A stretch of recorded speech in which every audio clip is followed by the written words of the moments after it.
जिस दिन मेरी अमीर फैमिली की माँ मुझे घर वापस लेकर आती है, उसी दिन उस नकली यंग मास्टर ने पूरे परिवार को मेरे खिलाफ भड़काने की कोशिश की। उसे लगा था कि मेरे जैसा गरीब लड़का घबरा जाएगा और कुछ बोल नहीं पाएगा, लेकिन जिसे वह नहीं जानता था वो यह था कि मैं न सिर्फ बिल्कुल भी पैनिक नहीं करता, बल्कि उसे ऐसी बातें सुनाता हूँ कि वह चुप होकर रह जाता है। छोटे भाई, एक मिनट रुको, मैं तो लिविंग रूम में रहता ही नहीं हूँ। तुम्हें बार बार ये सब चीजें मुझे इंट्रोड्यूस करवाने की जरूरत नहीं है। मुझे सिर्फ इतना जानना है कि मेरा बेडरूम और बाथरूम कहाँ है। जिस पर वह किसी की तरफ देखता है और फिर अचानक रोने जैसी आवाज में बोलता है, भैया आप ऐसा कैसे कह सकते हो? मैं तो बस चाहता हूँ कि आप जल्दी से इस फैमिली में घुल मिल जाओ और घर की हर चीज अच्छे से जान लो। जिस पर पीछे से एक ठंडी महिला की आवाज सुनाई देती है, वो नहीं क्या हुआ? ट्रानवू तुरंत अपना चेहरा पोंछता है और बेचारा बनने की एक्टिंग करते हुए कहता है, ओ तीसरी दीदी, आप अभी वापस आई हैं क्या? नहीं, अब नहीं, ऐसी कोई बात नहीं है। भैया ने कुछ भी नहीं कहा, वो मेरे साथ बहुत अच्छे हैं। यह सुनकर ट्रान तिनक मेरी तरफ एक नजर डालती है। तो तुम वही लड़के हो जिसे अभी अभी वापस इस घर में लाया गया है? तुम्हारे पिता ने तुम्हें कोई मैनर्स नहीं सिखाए क्या? समझ नहीं आता कि मॉम डैड ने तुम्हें वापस क्यों अपनाया। जिस पर मैं मुस्कुराता हूं और कहता हूं,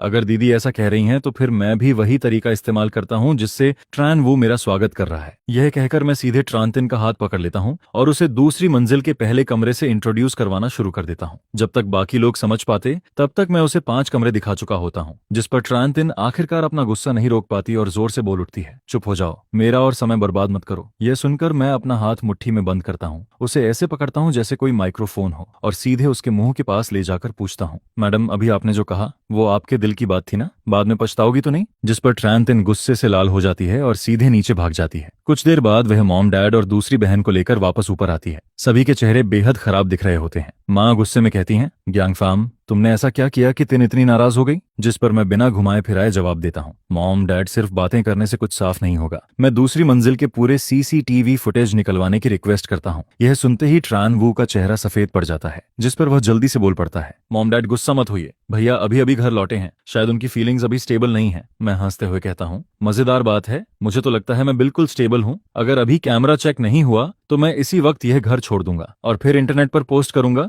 कि घर लौटने के पहले ही दिन मुझे बाहर निकाल दिया गया। उसके बाद नेटिजन्स खुद फैसला कर लेंगे कि सही कौन है और गलत कौन। यह सुनकर डैड तुरंत पीछे खड़े सर्वेंट्स को आदेश देते हैं, अभी के अभी कैमरा फुटेज लेकर आओ। जिस पर मैं फिर बोलता हूँ, अरे डैड, मैं तो अभी इस घर में नया हूँ, मुझे क्या पता कोई फुटेज के साथ छेड़छाड़ कर दे। क्यों ना हम सब सीधे मॉनिटरिंग रूम चलकर वहीं देख लें। मेरी बात सुनकर डैड का चेहरा और सख्त हो जाता है। ठीक है, फिर सब लोग मॉनिटरिंग रूम चलेंगे, लेकिन पहले सुन लो, अगर गलती तुम्हारी निकली तो तुम्हें इस घर के हर इंसान से माफी मांगनी होगी। मैं तुरंत सिर हिलाता हूँ, बिल्कुल कोई दिक्कत नहीं, डैड तो वाकई बहुत शानदार हैं। लेकिन दूसरी तरफ ट्रान वो डर से कांपने लगता है और तभी चलते चलते अचानक जमीन पर गिरकर बेहोश होने का नाटक कर देता है। जिस पर पीछे चल रही ट्रान तिन डरकर चिल्ला उठती है, ये क्या हुआ? आवाज सुनकर सब लोग पीछे मुड़कर देखते हैं। ट्रान तिन गुस्से से मेरी तरफ उंगली उठाती है, तुम सच में अशुभ इंसान हो। तुम्हारे आते ही हमारा वूनी, जो हमेशा से हेल्दी था, अचानक बेहोश हो गया। यह सुनकर मैं व्यंग्य भरी आवाज में कहता हूँ, वाह कितना परफेक्ट टाइमिंग है, बिल्कुल उन कमजोर विलन्स जैसा जो पैलेस ड्रामा में हमेशा बेहोश होने का नाटक करते हैं। और एकदम स्वस्थ इंसान का अचानक यूं बेहोश हो जाना भी थोड़ा अजीब नहीं लगता? ऊपर से उसकी आंखों की पुतलियां अभी भी हिल रही हैं, क्या किसी ने देखा नहीं? अगर भरोसा नहीं है तो उसकी पलकों को उठाकर देख लो। बेहोश इंसान और जागते हुए इंसान की आंखों में बहुत फर्क होता है। मेरी बात सुनकर बाकी लोगों की नजरें भी ट्रान वू पर शक से टिक जाती हैं। उधर ट्रान वू का दिल जोर जोर से धड़क रहा होता है, लेकिन फिर भी वह दांत भींचकर बेहोश होने की एक्टिंग जारी रखता है। जिस पर मैं फिर कहता हूँ, मॉम डैड कोई दिक्कत नहीं है, पहले हम कैमरा देख लेते हैं, फैमिली डॉक्टर को बुला लीजिए।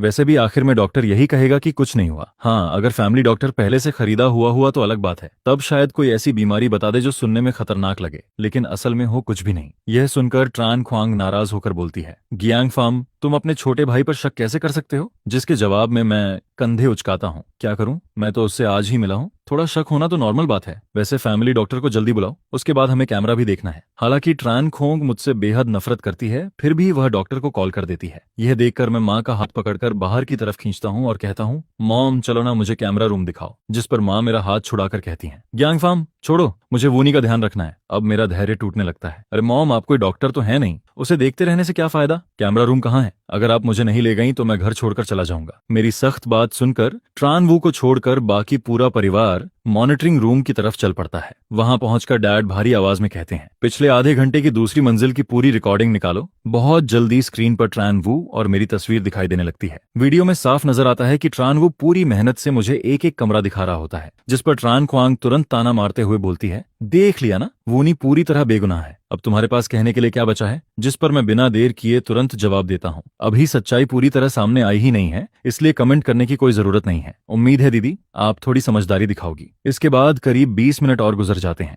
लेकिन वीडियो में ट्रान वू अब भी मुझे उन्हीं बेकार कमरों के बारे में बताया जा रहा होता है। यह देखकर सबके चेहरे अजीब होने लगते हैं। फिर वीडियो में मेरी आवाज सुनाई देती है, जहां मैं उसे बीच में रोकता हूं। जिसके बाद ट्रान वो अचानक बेचारा बनने लगता है और ना जाने क्यों रोने जैसी आवाज में बात करना शुरू कर देता है। इसके तुरंत बाद ट्रान तिंग की आवाज सुनाई देती है। फिर सब लोग साफ देखते हैं कि ट्रान रमेश श्याम वो अचानक अपना चेहरा पहुंचता है और फिर मेरी तरफ से सफाई देने लगता है। यह देखकर डैड की आंखें सिकुड़ जाती हैं। आखिर उन्हें भी समझ आने लगता है कि उनका अडॉप्टेड सन उतना सीधा और मासूम नहीं है जितना वह हमेशा दिखता रहा है। और पहले की सारी रिकॉर्डिंग को देखते हुए अब ट्रान वू का अचानक बेहोश होना भी किसी को रियल नहीं लग रहा होता। मॉम भी शायद उसके ड्रामे को समझ चुकी होती हैं। साथ ही उन्हें एहसास हो जाता है कि उन्होंने मुझ पर गलत शक किया था, जिस पर वह मेरी तरफ देखकर कहती हैं, ग्यांगफाम मुझे माफ कर दो, मुझे उस वक्त तुम पर शक नहीं करना चाहिए था। इसके बाद ट्रान तिन्ह हल्के से अपनी नाक छूती है और थोड़ी असहज आवाज में कहती है, वो छोटे भाई सॉरी, मुझसे गलती हो गई। तभी जब सब लोग अपने अपने काम के लिए निकलने ही वाले होते हैं, तभी मॉनिटरिंग रूम का दरवाजा खटखटाया जाता है। एक मेड अंदर आकर कहती है, sir madam second miss family doctor आ गई हैं। यंग मास्टर वो अभी तक नहीं जागे हैं।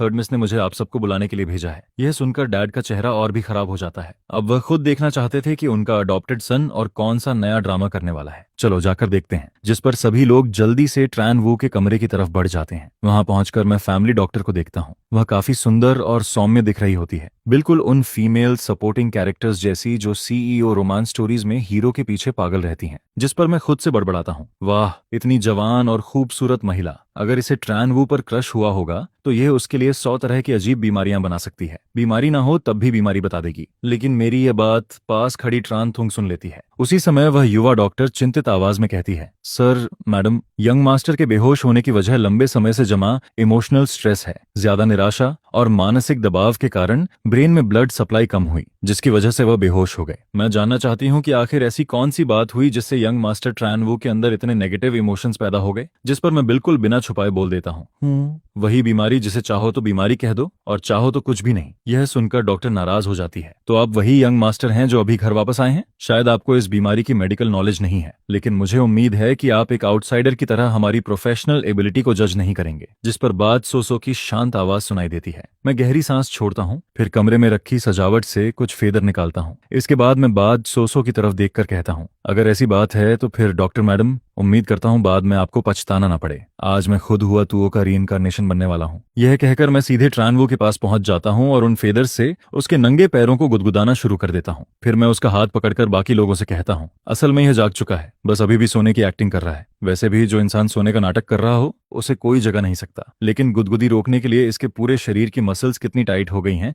यह तो आप लोग भी महसूस कर सकते हो। यह सुनकर मॉम भी उसका हाथ पकड़ती हैं और जैसा मैंने कहा था उसकी मसल्स सच में पूरी तरह तनी हुई होती हैं। वह बिल्कुल भी किसी बेहोश इंसान जैसा नहीं लग रहा होता। जिस पर डैड का चेहरा काला पड़ जाता है और उनकी आवाज में साफ चेतावनी सुनाई देती है, मुनी अभी भी तुम मेरे अडॉप्टेड सन हो, इसलिए आज की बात मैं भूल सकता हूँ, लेकिन अगर तुमने अब भी सोने का नाटक जारी रखा तो मेरे पास तुम्हें इस घर से निकालने के अलावा कोई रास्ता नहीं बचेगा। कुछ देर तक कमरे में सन्नाटा बना रहता है, लेकिन ट्रान वो फिर भी कोई रिएक्शन नहीं देता। तभी ट्रान तिंग गुस्से में आगे बढ़ती है, मॉम डैड आप लोग कुछ ज्यादा नहीं कर रहे? वह मेरी बात काटने के लिए आगे आती है, लेकिन अचानक उसका पैर फिसल जाता है और वह सीधे ट्रान वो के ऊपर गिर पड़ती है। अगले ही पल ट्रान वो दर्द से जोर से चिल्ला उठता है। यह देखकर मैं तुरंत अपना अंगूठा ऊपर कर देता हूँ। वाह, लगता है थर्ड सिस्टर ही असली हुआ त्यों निकली। यह देखकर बाच सोसो को भी एहसास हो जाता है कि मामला बिगड़ चुका है, जिस पर वह जल्दी से बोलती है, यंग मास्टर जियांग आप हद से ज्यादा कर रहे हैं। इतनी जोर की टक्कर लगेगी तो कोई भी इंसान दर्द से जाग जाएगा। मैं अपना फोन निकालते हुए कहता हूँ, आपको समझाना सच में बहुत मुश्किल है डैड,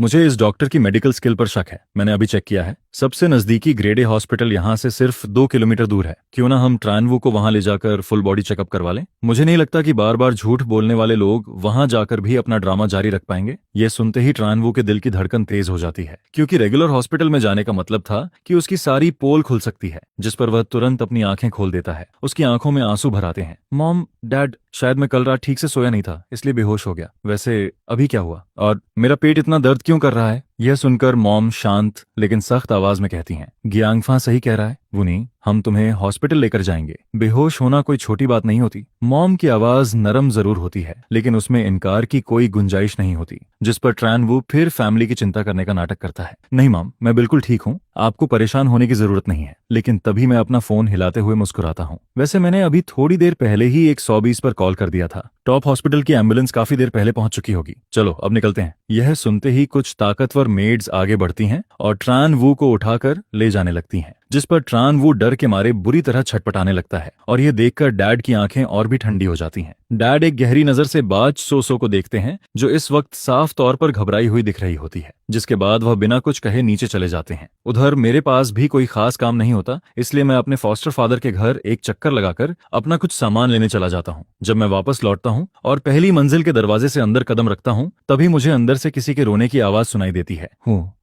मॉम डैड, मैं तो बस इसलिए बहुत खुश हो गया था क्योंकि भाई जियांग फा वापस आ गए हैं। मैंने पहले कभी बेवजह गुस्सा नहीं किया और ना ही कभी यंग मास्टर जैसी आदतें दिखाई हैं। मैं बस उम्मीद करता हूँ कि मॉम डैड मुझे एक और मौका देंगे। मैं जरूर बड़े भाई के साथ अच्छे से रहूंगा। यह सुनकर मॉम थोड़ी नाराज आवाज में कहती हैं, वूनी, मैंने तुम्हें बचपन से अपने सगे बेटे की तरह पाला है। मैंने तुम्हें बहुत पहले ही लोगों के साथ व्यवहार करना सिखा दिया था, लेकिन आज तुमने जो किया वह सच में हद से ज्यादा था। इसके बाद डैड भी धीरे से कहते हैं, वूनी, अब तुम भी बड़े हो चुके हो और अभी जियांग फार्म भी घर वापस आया है, तो उसे इस माहौल में ढलने के लिए समय चाहिए। इसके अलावा तुम अभी तक अपने असली पिता से भी नहीं मिले हो, तो क्यों ना कुछ दिनों के लिए जाकर अपने पिता के साथ रहो। यह सुनते ही ट्रान वू का पूरा शरीर लड़खड़ा जाता है। उसकी आंखें तुरंत लाल हो जाती हैं और वह जोर जोर से रोने लगता है। लेकिन मॉम, बचपन से लेकर आज तक हमेशा आप ही मेरे साथ रही हैं। मेरी जिंदगी के हर कदम पर आपकी परछाई रही है। मेरे लिए सबसे करीबी इंसान आप ही हैं। मैं अपने असली पिता से मिलने जरूर जाऊंगा और भविष्य में उनकी देखभाल भी करूंगा, लेकिन मैं यहाँ रहने का ज्यादा आदी हूँ। अगर आप मुझे किसी अजनबी अंकल के साथ रहने भेज देंगी तो मैं शायद कभी कंफर्टेबल महसूस नहीं कर पाऊंगा। उसकी बात खत्म होते ही मैं सीधा अनुवाद करता हूँ। सीधी बात है, यह उस गरीब घर वापस नहीं जाना चाहता। यहाँ कितना आराम है, रोज मौज मस्ती, अच्छा खाना और ढेर सारा पैसा। वहां गया तो इसकी लाइफस्टाइल सीधा नीचे गिर जाएगी। ये सुनकर कमरे का माहौल थोड़ा अजीब हो जाता है, लेकिन मैं बिल्कुल सामान्य अंदाज में कहता हूँ, कोई बात नहीं, इसे यहीं रहने दीजिए। ये सुनते ही ट्रैन वू राहत की सांस लेता है।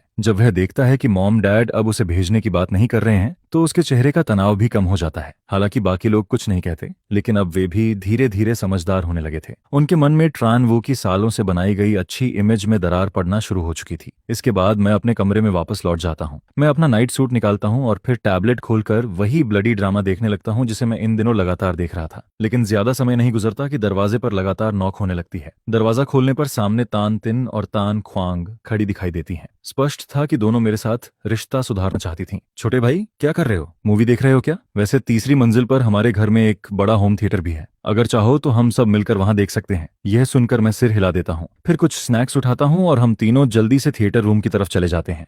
वहां पहुंचकर ट्रान तिन सारे उपकरण सेट करती है। इसके बाद सर्च बटन दबाकर पूछती है, छोटे भाई, कौन सी सीरीज देख रहे हो? मैं सर्च कर देती हूँ। मैं उस ब्लडी ड्रामा का नाम बता देता हूँ, फिर कहता हूँ, हो सकता है आप दोनों इसे बर्दाश्त ना कर पाओ। जिस पर दोनों एक साथ जवाब देती हैं, कोई बात नहीं। इसके बाद हम तीनों सोफा पर बैठ जाते हैं और सामने दीवार जितनी बड़ी स्क्रीन को देखने लगते हैं। लेकिन मुझे हैरानी होती है कि दोनों बहनों को भी इस तरह के ब्लडी ड्रामा में काफी इंटरेस्ट था। जैसे जैसे स्टोरी आगे बढ़ती है, दोनों पूरी तरह उसमें डूब जाती हैं। जब क्लाइमेक्स वाला सीन आता है, तब तान तिन इतनी गुस्सा हो जाती है कि एक मुट्ठी चिप्स उठाकर सीधे मुंह में ठूंस लेती है। ये औरत सच में घटिया निकली। कुछ देर बाद उसकी आवाज फिर सुनाई देती है, अरे चिप्स खत्म हो गई। जिस पर मैं अपने स्नैक्स बैग से स्पाइसी स्टिक्स के कुछ पैकेट्स निकालता हूँ, फिर एक पैकेट उसकी तरफ बढ़ा देता हूँ। ये खाकर देखो। ट्रान तिन ने अपनी पूरी जिंदगी में कभी ऐसी चीज नहीं खाई थी। वह लाल रंग का पैकेट देखकर थोड़ा शक करती है, फिर धीरे धीरे उसे खोलती है। पैकेट के सहारे एक स्टिक बाहर निकालती है और छोटा सा बाइट लेती है। अगले ही पल उसकी आंखें चमक उठती हैं। वाह, कितना स्वादिष्ट है। यह देखकर ट्रान ख्वांग भी उत्सुक हो जाती है। वह भी एक पैकेट खोलती है और खाना शुरू कर देती है। कुछ ही देर में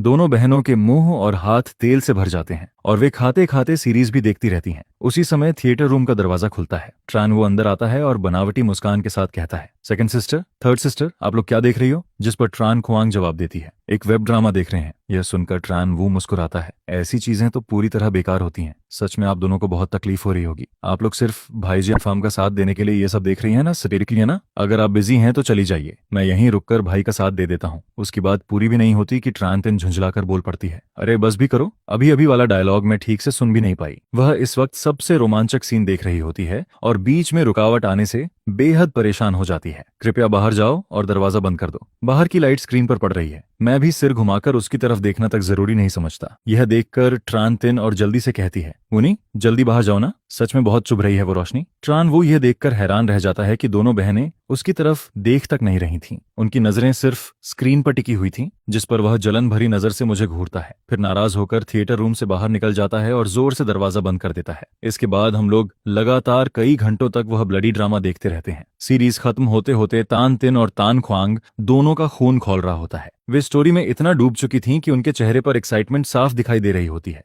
तभी दरवाजे पर फिर नॉक होती है। एक मेड बाहर से कहती है, second miss, third miss, fifth young master, dinner का समय हो गया है। मास्टर और मैडम ने आप सबको नीचे बुलाया है। यह सुनते ही तान तिन उत्साह से उछल पड़ती है। चलो चलो नीचे चलते हैं, खाना खाकर वापस आएंगे और आगे देखेंगे। इस वक्त वह इतनी एक्साइटेड होती है कि उसे लगता है आज वह लगातार 20 एपिसोड्स और खत्म कर सकती है। इसके बाद हम तीनों नीचे डाइनिंग हॉल में पहुंचते हैं, लेकिन आज डाइनिंग टेबल पर एक अतिरिक्त सीट लगी होती है। उस सीट पर एक महिला बैठी होती है। उसके चेहरे पर सख्ती और पूरे शरीर से एक ऊंचे दर्जे का ऑरा निकल रहा होता है, जिस पर ट्रान तिन्ह हैरानी से कहती है, बिग सिस्टर आप वापस आ गई। इसके बाद ट्रान ख्वांग मेरी तरफ देखकर बताती है, ये हमारी बड़ी बहन है, इनका नाम ट्रान हुआंग है। फिर वह दोनों का परिचय करवाती है। बिग सिस्टर ये हमारे असली छोटे भाई हैं, गियांग फार्म। और इसी के साथ पहली बार ट्रान हुआंग की नजरें मेरे ऊपर टिकती हैं। मैं सिर उठाकर देखता हूं तो ट्रान हुआंग ठंडी नजरों से उस लड़के की तरफ देखती है, लेकिन कोई और रिएक्शन नहीं देती है। जिस पर वह मेरी तरफ देखने के बजाय पूछती है, त्याओ कहाँ है? खाने का टाइम हो गया है, लेकिन अभी तक नीचे क्यों नहीं आया? यह सुनते ही ट्रान ख्वांग के चेहरे की मुस्कान एक पल में जम जाती है। उसे बिल्कुल उम्मीद नहीं थी कि बड़ी बहन न सिर्फ उसे इग्नोर करेगी,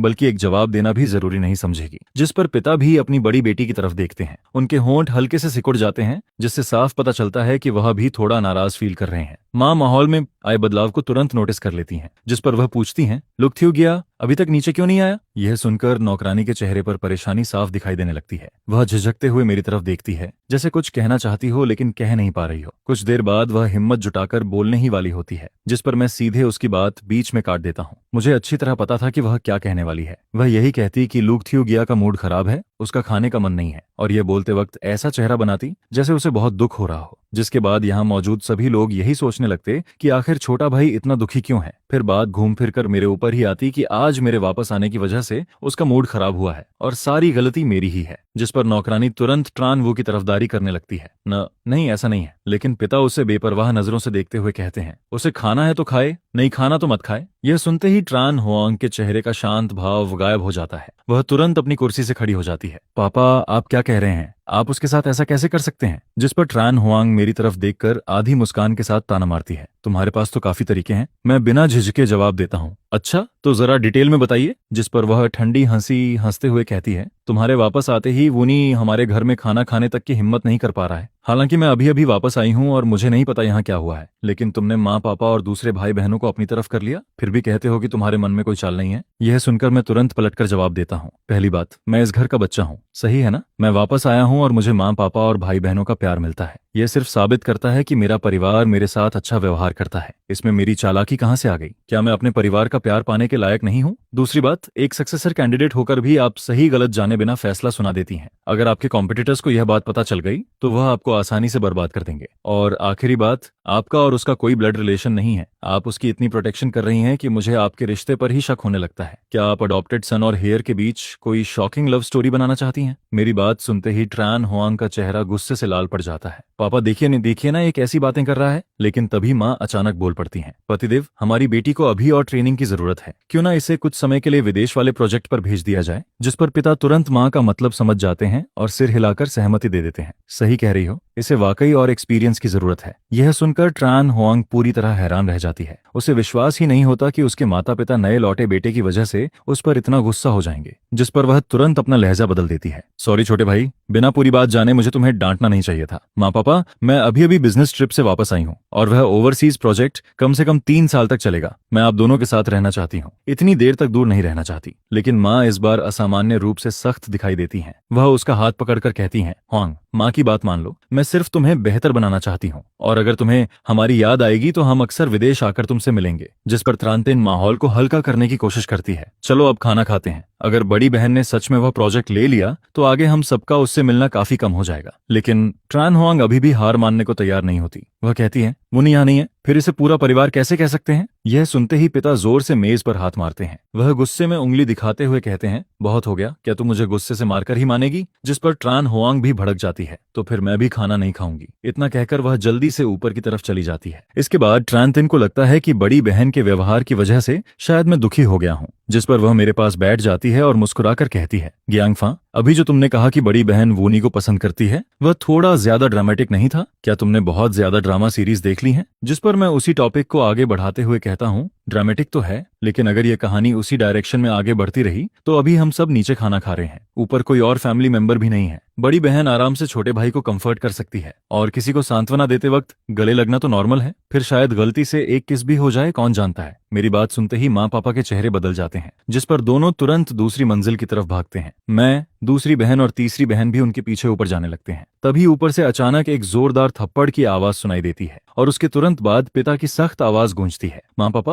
पहले मेरी बात सुनिए। यह सुनकर ट्रान तिन के चेहरे पर अजीब सा भाव आ जाता है। अरे यार, कहीं यह सच तो नहीं है? जब हम सभी ट्रानवू के कमरे में पहुंचते हैं तो वहां का नजारा देखकर सब चौंक जाते हैं। ट्रान होआंग ट्रानवू के सामने खड़ी होकर उसे प्रोटेक्ट कर रही होती है। उसके चेहरे का एक्सप्रेशन ऐसा होता है जैसे दोनों एक दूसरे के लिए ही बने हों। जिस पर वह पूरी मजबूती से कहती है, माँ पापा, यह बात आप दोनों ने खुद कही थी, वूनी और मेरा कोई ब्लड रिलेशन नहीं है, तो अगर मैं उसे पसंद करती हूँ, इसमें आखिर गलत क्या है? यह सुनते ही मैं तुरंत बोल पड़ा हूँ, मुद्दा तो बहुत बड़ा है। आखिर अपने ही साथ बड़े हुए छोटे भाई को पसंद कर लेना कोई छोटी बात थोड़ी है। जिस पर मैं ताना मारते हुए आगे कहता हूँ, दीदी, आप तो काफी अजीब निकली। कहीं आपका कोई बहुत ही वियर्ड टेस्ट तो नहीं है, या फिर शायद इतने सालों तक दबाकर रखने की वजह से मामला यहाँ तक पहुंच गया है। यह सुनकर ट्रान होआंग का राज अचानक सबके सामने खुल जाता है।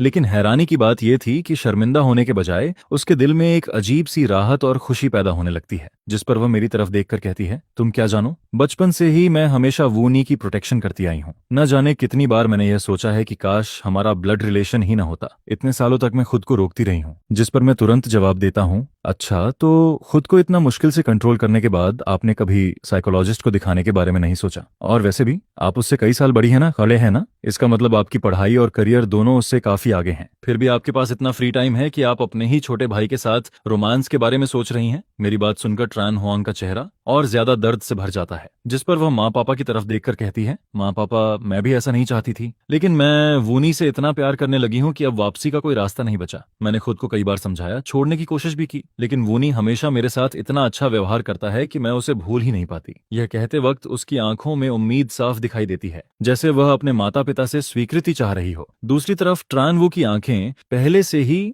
आंसुओं से भरी हुई होती हैं। वह बड़ी बहन की तरफ देखकर कांपती आवाज में कहता है, तो आप मुझे इस तरह देखती थी? जिस पर मैं बीच में बोल पड़ता हूँ, दीदी पूरी तरह इस फॉरबिडन लव वाली फीलिंग में डूब चुकी हैं और अब तो खुद एनालिसिस भी करने लगी हैं। वैसे एक बात बताइए, क्या हर बार जब आप हार मानने की सोचती थीं, तब आप प्यारा छोटा भाई आपको ऐसा एहसास देता था कि आपके पास अभी भी मौका है? और क्या वह अक्सर ऐसे इंटीमेट कॉन्टैक्ट भी करता था जो सामान्य भाई बहन से थोड़ा ज्यादा हो? मेरी बात सुनते ही त्रान होआंग कुछ नहीं बोलती, लेकिन उसकी बचती हुई नजरें सब कुछ बता देती हैं। जिस पर त्रानवू पूरी तरह स्तब्ध रह जाता है। अगले ही पल माँ गुस्से में उसकी तरफ दौड़ती हैं और उसे थप्पड़ मारने के लिए हाथ उठाती हैं, लेकिन ट्रान होआंग अचानक बीच में आ जाती है और वह थप्पड़ खुद अपने चेहरे पर खा लेती है। चटाक, एक तेज आवाज पूरे कमरे में गूंजती है, जिस पर ट्रान होआंग के गाल पर लाल हथेली का निशान साफ उभर आता है, यहाँ तक कि उसके होंठ के कोने से हल्का सा खून भी निकलने लगता है। कई बार गुस्सा दिलाए जाने के बाद पिता की आवाज भी पूरी तरह ठंडी हो जाती है। वह कठोर लहजे में कहते हैं, आज रात ही विदेश निकल जाओ, और जब तक वह ओवरसीज प्रोजेक्ट पूरा नहीं हो जाता वापस आने की जरूरत नहीं है। सामान पैक करने की भी जरूरत नहीं, मैं नौकरों से सब पैक करवाकर बाद में भिजवा दूंगा। यह सुनकर ट्रान होआंग दांत भींच लेती है, फिर सिर झुकाकर कहती है, जी पापा, मैं ये प्रोजेक्ट जरूर अच्छे से पूरा करूंगी। लेकिन तभी मैं अचानक जोर से चिल्लाता हूँ, रुकिए। मेरी आवाज सुनकर पूरे कमरे में सन्नाटा छा जाता है, जिस पर सभी लोग एक साथ मेरी तरफ देखने लगते हैं। मैं थोड़ा झिझकने का नाटक करते हुए कहता हूँ, माँ पापा, मुझे आप दोनों से अकेले में कुछ जरूरी बात करनी है। यह सुनकर ट्रान होआंग मुझे घूरने लगती है, उसकी आंखों में साफ नफरत दिखाई देती है। अब तू क्या करने वाला है? क्या वूनी को मुझसे छीन लेना भी तेरे लिए काफी नहीं था? इस बार तो तान खोंग भी चुप नहीं रह पाती, जिस पर वह कहती है, बड़ी बहन, आप थोड़ा कम बोलिए। माँ पापा कुछ देर सोचते हैं, आखिरकार दोनों मेरे साथ तीसरी मंजिल वाले स्टडी रूम में चले जाते हैं। कमरे में पहुंचते ही माँ हैरानी से पूछती हैं, बेटा क्या बात है, सीधे मुद्दे पर आओ। जिस पर मैं गंभीर चेहरा बनाकर कहता हूँ, माँ पापा मुझे लगता है कि बड़ी बहन को विदेश नहीं भेजना चाहिए। यह सुनते ही माँ का चेहरा बदल जाता है। क्यों? इस बार उनकी आवाज में हल्की नाराजगी भी सुनाई देती है। जिस पर मैं अपने सारे ड्रामा एक्सपीरियंस का इस्तेमाल करते हुए समझाना शुरू करता हूँ, जरा सोचिए, अभी आप लोग जबरदस्ती बड़ी बहन और ट्रान वू को अलग कर रहे हैं, लेकिन कुछ साल बाद भी जरूरी नहीं कि वह इस प्यार को भूल जाए। उल्टा हो सकता है कि जो चीज उसे नहीं मिली वह उसके दिल में और गहराई से बस जाए। और अगर कई साल बाद लौटकर भी वह ट्रानवू को पसंद करती रही तो तब वह आज की इस घटना के लिए आप दोनों से नफरत करने लगेगी। हो सकता है वह मन ही मन आप दोनों के खिलाफ हो जाए, और जब आप दोनों बूढ़े हो जाएंगे तब बड़ी बहन कंपनी की पावर भी छीन सकती है, और पावर मिलने के बाद सारे विरोधियों को हटाना उसके लिए मुश्किल नहीं होगा। उस वक्त आप दोनों चाहकर भी कुछ नहीं कर पाएंगे। मेरी बात सुनकर माँ पापा दोनों के चेहरे बदल जाते हैं। जिस पर माँ घबराकर पूछती हैं, तो फिर क्या करना चाहिए? मैं थोड़ा सोचने का नाटक करके कहता हूँ, आगे जो मैं कह रहा हूँ वह सिर्फ मेरी पर्सनल सजेशन है, आप चाहें तो इसे रेफरेंस की तरह ले सकती हैं। आप लोग साफ कह दीजिए कि अगर बड़ी बहन ट्रान वू के साथ रहना चाहती है तो परिवार उससे सारे रिश्ते खत्म कर देगा। और ये सिर्फ धमकी नहीं होनी चाहिए, बल्कि एक्शंस भी लेने होंगे। जैसे कंपनी में उसकी सारी अथॉरिटी वापस ले लीजिए, उसके बैंक कार्ड्स फ्रीज कर दीजिए, और बाहर की दुनिया को भी बता दीजिए कि उसका परिवार से कोई संबंध नहीं है। माँ पापा ध्यान से मेरी बात सुनते रहते हैं, जिस पर मैं आगे समझाता हूँ, ऐसा होने पर शायद बड़ी बहन इस अंतर को सहन नहीं कर पाएगी, तब उसे अपनी असली स्थिति समझ आएगी, और हो सकता है ट्रान वो भी किसी ऐसी लड़की को स्वीकार न करे जो अब अमीर परिवार की बेटी नहीं रही। तब बड़ी बहन को उसका रियल चेहरा भी दिखाई दे जाएगा। बेशक यह सिर्फ मेरी सलाह है, क्या पता दोनों सच में एक दूसरे के लिए बने हों। अगर सच में ऐसा है तो कुछ साल ऑब्जर्व कर लीजिए, और अगर इतने साल बाद भी दोनों का प्यार नहीं बदलता तो फिर उन्हें साथ रहने दीजिए। मेरी बात खत्म होते ही माँ पिता की तरफ देखने लगती हैं, जिस पर पिता कुछ देर सोचते हैं और फिर धीरे से सिर हिलाते हैं। बुरा आइडिया नहीं है, लेकिन उसे घर छोड़कर बाहर रहना होगा। मैं तुरंत एक और बात जोड़ देता हूँ, और जहाँ ट्रान वो रहेगा उस जगह का पता किसी को भी नहीं चलना चाहिए, वरना अगर बाद में कोई नया मेंबर आ गया तो फिर दोनों की शादी करवाने के अलावा कोई रास्ता नहीं बचेगा। मेरी बात सुनकर दोनों कुछ पल चुप रहते हैं। आखिरकार पति पत्नी अपना फैसला कर लेते हैं। इसके बाद हम तीनों वापस ट्रान वो के कमरे में लौटते हैं। उधर ट्रान वो बुरी तरह रो रहा होता है, उसका पूरा शरीर कांप रहा होता है, जैसे हल्की सी हवा भी उसे गिरा सकती हो। यह देखकर ट्रान हुआंग का दिल टूटने लगता है। वह कई बार उसे गले लगाने की कोशिश करती है, लेकिन हर बार उसकी छोटी बहनें उसे रोक देती हैं। तभी पिता अचानक बोलते हैं, हुआंगनी, तुम्हें विदेश जाने की जरूरत नहीं है। यह सुनते ही ट्रान हुआंग की आंखें चमक उठती हैं। पापा, आप सच कह रहे हैं? उसके चेहरे पर खुशी साफ दिखाई देने लगती है, लेकिन उसी समय माँ गंभीर आवाज में आगे कहती हैं। जिस पर माँ गंभीर आवाज में आगे कहती हैं, लेकिन चाहे कुछ भी हो, वूनी एक लड़का है, और उसका हमारे परिवार से कोई ब्लड रिलेशन भी नहीं है। हमारे घर में इतनी बेटियां हैं, इसलिए उसका यहाँ रहना अब ठीक नहीं है। इसलिए मैंने फैसला किया है कि वह बाहर जाकर रहेगा। यह सुनते ही ट्रान वो पूरी तरह सन्न रह जाता है। उसे सपने में भी उम्मीद नहीं थी कि ट्रान परिवार का असली बेटा वापस आते ही सबसे पहले उसी को घर से बाहर भेज दिया जाएगा। जिस पर उसका पूरा शरीर ऐसे हो जाता है जैसे उसकी आत्मा ही निकल गई हो। अगले ही पल वह आंखें बंद करता है और धड़ाम से जमीन पर गिर जाता है। उसके गिरने की आवाज सुनते ही ट्रान हुआंग घबराकर उसकी तरफ दौड़ती है, लेकिन पिता उसे एक तरफ धकेल देते हैं। फिर बेहद सख्त लहजे में आदेश देते हैं, कोई है? वूनी को नीचे ले जाओ, मैं खुद उसे उसके नए घर छोड़कर आऊंगा। असल में ट्रान वो बेहोश नहीं हुआ होता है, वह सिर्फ बेहोशी का नाटक कर रहा होता है। जिस पर वह आंखें बंद किए हुए मन ही मन बड़बड़ाता है, माँ पापा, मैं आप दोनों से प्यार करता हूँ। उसकी यह बात सुनकर मुझे इतनी शर्म आती है कि मेरा मन करता है वहीं जमीन में गड़ जाऊं। हे भगवान, यह कैसा इंसान है? अभी अभी नकली बेहोश हुआ है और तुरंत सपने में बड़बड़ाना भी शुरू कर दिया। यह तो हद से ज्यादा बेवकूफी वाली बात है। जिस पर माँ भी ट्रान वू को सिर से पैर तक देखती हैं। आखिर में उनके मुंह से सिर्फ एक भारी सांस निकलती है। कुछ देर बाद जब ट्रान वू को लगता है कि उसे कार की पिछली सीट पर लिटा दिया गया है, तो वह धीरे से आंखें खोल देता है, लेकिन उसे बिल्कुल उम्मीद नहीं थी कि माँ भी उसे छोड़ने साथ आएंगी। उसी वक्त माँ पीछे मुड़कर उसकी तरफ देखती हैं और संयोग से दोनों की नजरें आपस में मिल जाती हैं। जिस पर ट्रान वू तुरंत दोबारा आंखें बंद करना चाहता है, लेकिन उससे पहले माँ पूछ बैठती हैं, वूनी, क्या तुम हुआंगनी को पसंद करते हो? यह कहते हुए माँ चुपचाप अपनी जेब में रखे फोन का रिकॉर्डिंग बटन भी ऑन कर देती हैं। जिस पर ट्रान वो आंखें लाल करते हुए सोचने का नाटक करता है। फिर कहता है, माँ, बेशक मैं उन्हें पसंद करता हूँ, लेकिन मेरा पसंद करना सिर्फ एडमिरेशन है। मैं बड़ी बहन की इज्जत करता हूँ।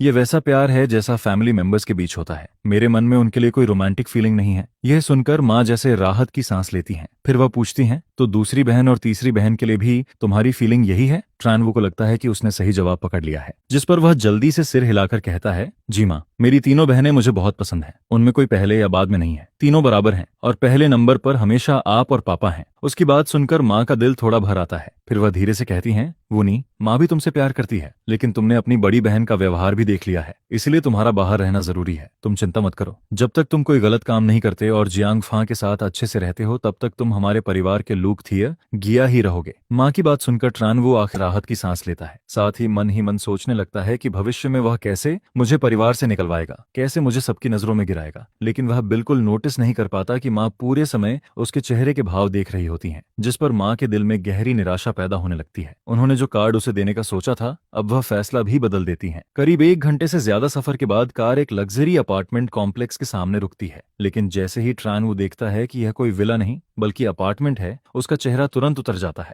उसी समय एक महिला मैनेजर आगे बढ़कर कार का दरवाजा खोलती है। नमस्ते मैडम। नमस्ते लुक थ्यू गया, मैं उस फ्लोर की मैनेजर हूँ जहाँ आप रहेंगे। मेरा सरनेम हाँ है, अगर कभी कोई जरूरत हो तो आप सीधे मुझे कॉल कर सकते हैं, ये मेरा बिजनेस कार्ड है। लेकिन ट्रान वू वह कार्ड लेने के बजाय सीधे माँ से लिपट जाता है और जोर जोर से रोने लगता है। माँ, मैं अकेला नहीं रहना चाहता, मुझे आप सबकी बहुत याद आएगी। जिस पर मैनेजर हाँ मुस्कुराते हुए कहती हैं, लुक थ्यूजिया, हमारा यह एरिया बहुत सुरक्षित है, अगर आपको अकेलापन महसूस हो तो आप अपने नेबर्स से दोस्ती कर सकते हैं। आपके आसपास लगभग सभी युवा पुरुष रहते हैं, उनमें कई आपकी उम्र के भी हैं, मुझे यकीन है कि आपकी उनसे अच्छी बनेगी। यह सुनकर माँ धीरे धीरे उसकी पीठ थपथपाती हैं, फिर उसे अपने से अलग कर देती हैं। साथ ही मैनेजर हा को आंखों से इशारा करती हैं, जिस पर मैनेजर हा तुरंत ट्रान वू को एक तरफ ले जाती हैं और इसी मौके का फायदा उठाकर माँ वापस कार में बैठ जाती हैं। दरवाजा लॉक करते हुए वह कहती हैं, बेटा अब तुम बड़े हो गए हो, तुम्हें इंडिपेंडेंट होना भी सीखना चाहिए, माँ को अभी कुछ जरूरी काम है। इतना कहकर वह ट्रान वू को प्रतिक्रिया देने का मौका तक नहीं देती, जिस पर ड्राइवर भी तुरंत कार स्टार्ट कर देता है। कार को दूर जाते देख ट्रान वू की आंखों में गुस्सा भर जाता है। वह मुट्ठियां भींचकर कार को घूरता रहता है। उधर मैनेजर हा अभी भी वही रहस्यमयी मुस्कान बनाए रखती हैं। फिर कहती हैं, सेकंड यंग मास्टर, आइए मैं आपको आपका कमरा दिखाती हूँ। जिस पर ट्रान वू नाराज होकर कहता है, ठीक है। लेकिन मैनेजर हा के चेहरे की मुस्कान जरा भी नहीं बदलती। दूसरी तरफ माँ जब घर वापस पहुंचती हैं तब उन्हें हल्का चक्कर सा महसूस होने लगता है। अगर ट्रान वू और बड़ी बेटी ने उन्हें इतना गुस्सा न दिलाया होता तो शायद वह खाना छोड़े बिना नहीं रहती। जिस पर पहली बार माँ के दिल में थोड़ी उदासी पैदा होती है। तभी एक नौकरानी आगे आकर कहती है, madam, second miss, third miss और यंग मास्टर आपका इंतजार कर रहे हैं, वे आपके साथ खाना खाना चाहते हैं। यह सुनते ही माँ कुछ पल के लिए स्तब्ध रह जाती हैं। जो दिल पूरे दिन ठंडा पड़ा था उसमें अचानक गर्माहट लौटने लगती है। आखिर पहले परिवार में ऐसा माहौल कहाँ था, जिस पर उनके मन में सिर्फ एक ही जवाब आता है, शायद इस घर में कुछ सचमुच बदल रहा है। इसके बाद वह तेजी से डाइनिंग रूम की तरफ बढ़ जाती हैं। उधर लिविंग रूम में हम तीनों बड़े मजे से अभी अभी देखे गए फॉरबिडन लव ड्रामा के बारे में बातें कर रहे होते हैं। असल में हम माँ का इंतजार नहीं कर रहे होते, बल्कि पापा गुस्से में वापस कंपनी चले गए थे। बड़ी बहन भी पता नहीं कहाँ चली गई थी और हम लोग ड्रामा देखने में इतने बिजी थे कि टाइम का पता ही नहीं चला। एक एपिसोड खत्म होने के बाद ही हम वापस बाहर आए थे। तभी तान तिन माँ को देखकर थोड़ा घबरा जाती है। माँ, आप वापस आ गईं? जिस पर माँ बेहद नरम मुस्कान के साथ कहती हैं, बहुत देर से इंतजार कर रहे थे ना, चलो खाना लगाओ। यह सुनकर ट्रान तिन्ह हैरान हो जाती है। इंतजार? कौन सा इंतजार? हम तो अभी, वह आगे कुछ कह पाती उससे पहले मैं उसका मुंह बंद कर देता हूँ। फिर मुस्कुराते हुए कहता हूँ, मेरी प्यारी बहन, यह बात नहीं बोलनी है, वरना कहीं माँ को पता चल गया कि हम उनका इंतजार नहीं कर रहे थे तो फिर बेवजह नई खबर बन जाएगी। जिस पर ट्रान तिन तुरंत समझ जाती है और चुप हो जाती है। इसके बाद हम चारों साथ बैठकर खाना खाते हैं और खाना खत्म होने के बाद पूरा परिवार साथ में बाहर टहलने निकल जाता है। जैसे ही मैं वापस पहुंचता हूं तभी ट्रान हुआंग बाहर खाने का सामान ढूंढने निकलता हुआ दिखता है। जिस पर मैं ताना मारते हुए कहता हूं, अरे ये तो वही प्योर लव वॉर गॉड है ना, मैंने सुना है कि मुझे यहाँ रुकने देने के लिए तुमने ही मॉम डैड को समझाया था, लेकिन ऐसा मत सोचना कि मैं तुम्हें अपना छोटा भाई मान लूंगा, मेरा भाई तो सिर्फ ट्रान वू ही है। जिस पर वह तुरंत पलटकर जवाब देता है, तो फिर मैं भी तुम्हारा भाई बनना नहीं चाहता। यह सुनकर मॉम अब और बर्दाश्त नहीं कर पाती और उसी रात अपनी बड़ी बेटी के लिए साइकोलॉजिस्ट बुलाने का सोचने लगती हैं। वहीं ट्रान ख्वांग और ट्रान तिन घबराकर पीछे हटती हैं और जल्दी से उसे समझाने लगती हैं, छोटे भाई ध्यान से सुनना, हम बड़ी बहन जैसे नहीं हैं, हम इतने भी वियर्ड नहीं हैं। जिस पर ट्रान हुआंग के पास पहली मंजिल पर रुकने की भी हिम्मत नहीं बचती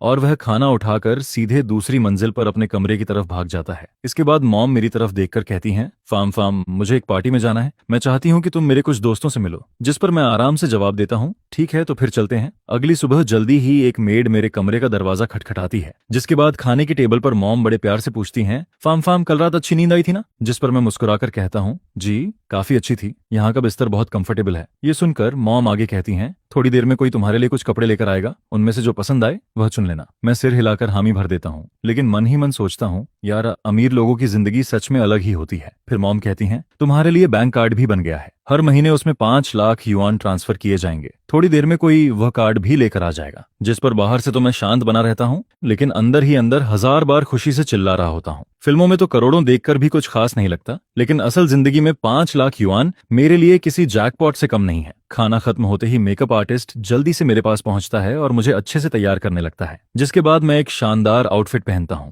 और पूरा लुक ही बदल जाता है। यह देखकर मॉम खुद को रोक नहीं पाती और तारीफ करते हुए कहती हैं, सच में बिल्कुल ओल्ड चेन की तरह दिखता है, कमाल है। इसके बाद ज्यादा देर नहीं लगती और पार्टी में जाने का समय आ जाता है। जैसे ही हम टी गार्डन पहुंचते हैं, वहां पहले से ही 3 अमीर महिलाएं दरवाजे पर खड़ी हमारा इंतजार करती दिखती हैं, जिस पर मॉम मुस्कुराते हुए उनका अभिवादन करती हैं और कहती हैं, वैसे मैं आप सबको इंट्रोड्यूस करवा दूं, यह मेरा बेटा जियांग फैन है। फिर वह आगे समझाती हैं, बचपन में इसकी तबीयत काफी कमजोर थी, इसलिए हमने एक मास्टर से फॉर्च्यून रीडिंग करवाई थी। उन्होंने कहा था कि इसे गांव में पालना चाहिए ताकि यह ब्लेसिंग्स जमा कर सके। अब इसकी सारी परेशानियां खत्म हो चुकी हैं, इसलिए हम इसे वापस घर ले आए हैं। यह सुनकर उन महिलाओं को सब समझ आ जाता है। अच्छा, तो बात ऐसी है, फामनी बिल्कुल तुम्हारी तरह दिखता है, बहुत अच्छा बच्चा है। हमें पता नहीं था कि आज ये भी आएगा, इसलिए कोई खास गिफ्ट तैयार नहीं कर पाए। बाद में थोड़ा टी जरूर ले जाना। उसी समय मैडम रुओ, जो लिपस्टिक लगा रही होती हैं, अचानक पूछती हैं, फामनी तुम किस स्कूल में पढ़ते हो? यह सुनते ही मॉम का दिल धक से रह जाता है, क्योंकि उन्हें अच्छी तरह पता होता है कि मैंने सिर्फ वोकेशनल कॉलेज से हेयर कटिंग सीखी थी और ग्रेजुएशन के बाद अपने फॉस्टर फादर की छोटी ग्रोसरी शॉप संभाली थी। लेकिन मैं बिल्कुल शांत रहते हुए मुस्कुराकर जवाब देता हूँ, मैं तो पहले ही ग्रेजुएशन कर चुका हूँ। जिस पर मैडम रुओ होंठ से कोड़ती हैं और मन ही मन सोचती हैं कि यह लड़का शायद कोई खास टैलेंटेड नहीं है। फिर वह हार नहीं मानती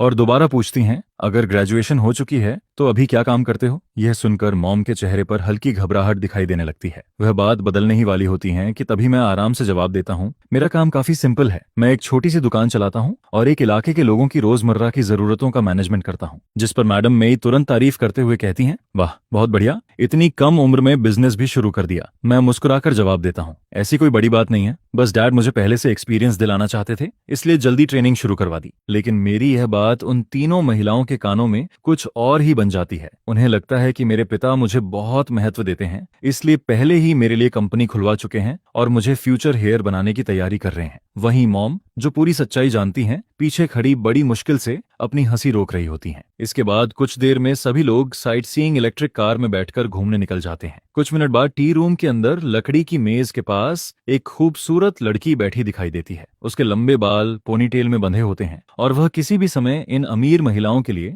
नई चाय बनाने को तैयार बैठी रहती है। जैसे ही सब लोग बैठते हैं, वह पोनीटेल वाली लड़की हल्का सा मुस्कुराती है और अपने फोन पर टाइप करने लगती है। मैं आज शहर के कुछ नए अमीर लोगों से मिली हूँ, खासकर चेन फैमिली वाली आंटी से। उनका बेटा तो दिखावा करने का बादशाह है। उन्हें तो सिर्फ साधारण ग्रीन टी दी गई थी, लेकिन वे लोग ऐसे बिहेव कर रहे थे जैसे वेस्ट लेक लॉन्गजिंग पी रहे हों। उनका टी पीने का तरीका देखकर तो मुझे हंसी ही आ रही है। उधर जियांग फैन को प्यास लगती है और वह एक के बाद एक कई कप चाय पीता जाता है, लेकिन तभी उसे अचानक एक अजीब सा एहसास होने लगता है, जिस पर वह मॉम से कहता है, मैं थोड़ी देर के लिए वॉशरूम होकर आता हूँ। इसके बाद वह उस खूबसूरत लड़की के पास जाकर पूछता है, हेलो, वॉशरूम किधर है? लड़की चारों तरफ नजर घुमाती है और कहती है, पहली बार आने वालों को ढूंढने में दिक्कत हो सकती है, चाहो तो मैं आपको वहां तक ले चलती हूँ। जिस पर मैं जल्दी से उसके पीछे चल देता हूँ और सीधा वॉशरूम में घुस जाता हूँ। जब मैं अंदर अपनी परेशानी खत्म कर रहा होता हूँ, तब वह पोनीटेल वाली लड़की फिर से अपने फोन पर टाइप करने लगती है, भैया, चैन फैमिली का जो नया बेटा वापस आया है ना, वो तो बिल्कुल मैनर्स नहीं जानता। मैंने उसकी मदद की, लेकिन उसने मुझे थैंक यू तक नहीं कहा। कुछ देर बाद मैं बाहर निकलता हूँ और मुस्कुराकर कहता हूँ,